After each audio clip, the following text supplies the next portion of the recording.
আজকে রান্নার জন্য আনাজ বার করতে গিয়ে দেখি যে ফ্রিজে অনেকগুলো কাঁচা আম পড়ে আছে। তো অনেকদিন তো খাওয়া হয় না, তাই ভাবলাম একটু আম মাখা করে রাখি, এই গরমে ভালো লাগে।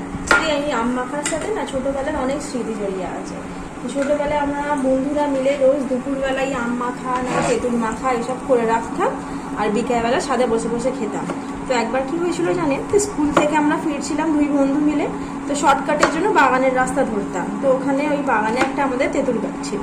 তা আমার বান্ধবী রিনা সে দেখে বলছে, দেখ কত তেঁতুল হয়েছে, চ নিয়ে যায়, দুপুরবেলা মেখে রাখবো আর বিকেলবেলা করে খাবো। হ্যাঁ চ। আমি আর ওকে বলিনি যেটা আমাদেরই গাছ। বলছে এরকম চুরি করে খেতে খুব মজা লাগে বল। আমি বলছি হ্যাঁ সে তো খুব মজা লাগে। পরে তেঁতুল ফেতুল পেরে এনে বাড়িতে এসে বলছে ওটা কাদের গাছ জানিস? বলছি কাদের? বলছি ওটা আমাদের। বলছে সে কি রে, যাদের গাছ তাকে নিয়ে চুরি করছি আমি? তো এরকম ছোটো ছোটো অনেক স্মৃতি জড়িয়ে আছে।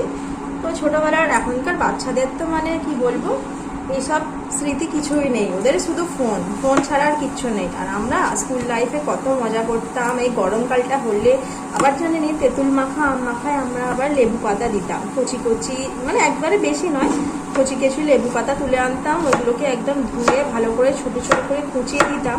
তো যখন খেতাম না এত সুন্দর সেন্ট দিত, খুব ভালো লাগতো। তো এসব স্মৃতি হয়ে রয়ে গেছে।